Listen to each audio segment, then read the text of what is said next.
Student, आज हम आपके लिए लेकर आए हैं यूनिट 2 से इम्पोर्टेंट टॉपिक FIR यानी प्रथम सूचना रिपोर्ट। देखिए, प्रथम सूचना रिपोर्ट की स्पष्ट परिभाषा दंड प्रक्रिया संहिता 1973 के अधीन किसी भी धारा में नहीं दी गई है। धारा 154 जो है केवल प्रथम सूचना रिपोर्ट जारी करने की रीति के बारे में बताती है कि कैसे वो लिखी जाएगी, और इस धारा के अंतर्गत जो रिपोर्ट लिखी जाती है उसे ही प्रथम सूचना रिपोर्ट कहा जाता है। FIR शब्द यानी प्रथम सूचना रिपोर्ट शब्द का CRPC के अंदर कहीं भी प्रयोग नहीं किया गया है। धारा 154 जो बात करती है वो कहती है इंफॉर्मेशन इन कॉग्निजेबल केसेस, अर्थात इसका मतलब क्लियर है कि जो FIR है वो सिर्फ कॉग्निजेबल केसेस में ही लिखी जाती है। सेक्शन 154 का क्लॉज 1 ये बताता है कि संज्ञेय अपराध से संबंधित कोई भी सूचना यदि पुलिस थाने के भारसाधक अधिकारी को मौखिक दी जाए तो उसके द्वारा या उसके आदेश के अनुसार लिखबद्ध की जाएगी और इत्तला देने वाले को पढ़कर सुनाई जाएगी।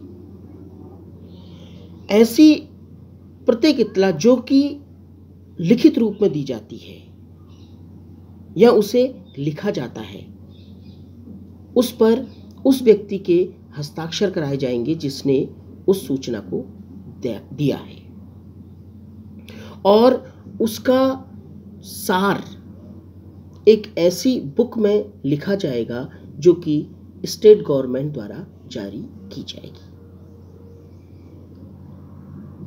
2013 में निर्भया केस के बाद बहुत सारे चेंजेस आए, खासकर महिला से रिलेटेड अपराधों में। इसी श्रेणी में जो FIR लिखने की बात है, अगर महिला से रिलेटेड कोई अपराध होता है तो उसके लिए सबसे पहले जो FIR लिखने वाली पुलिस ऑफिसर होगी वो महिला पुलिस ऑफिसर ही होगी। उसके अलावा अगर कोई महिला स्थायी अस्थायी रूप से इनकैपेबल है,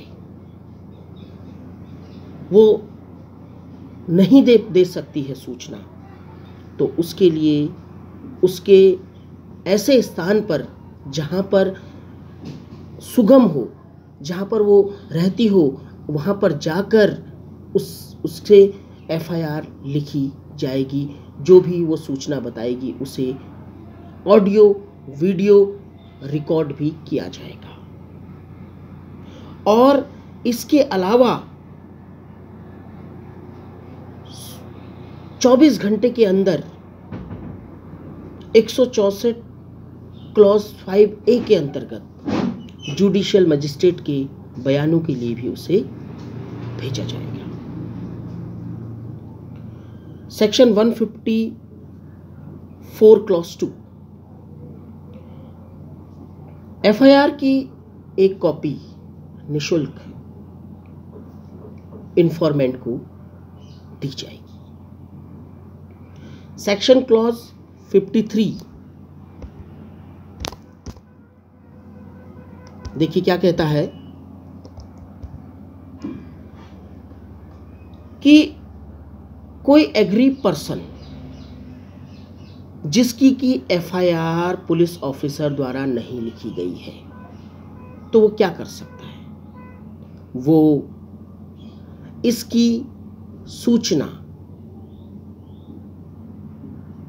पोस्ट द्वारा उस क्षेत्र के सुपरिटेंडेंट ऑफ पुलिस को भेज सकता है, और सुपरिटेंडेंट ऑफ पुलिस अगर इस बात से सेटिस्फाई होता है कि उसकी सूचना से कोई संज्ञेय अपराध का होना प्रतीत हो रहा है, तो वो या तो खुद उसे इन्वेस्टिगेट करेगा या अपने अंडर किसी ऑफिसर द्वारा उसे इन्वेस्टिगेट करवाएगा।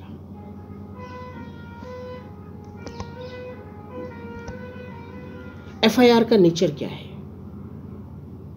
देखिए, FIR का नेचर के बारे में UP, state of UP versus Munesh के केस में सुप्रीम कोर्ट ने हेल्ड किया कि FIR is not an encyclopedia but it is just a information of occurrence of incident and it is need not contain all the facts relates to said incident। देखिए, case में कहा गया कि FIR कोई शब्दकोश नहीं है जिसमें कि हूबहू हर चीज एकदम आ जाए।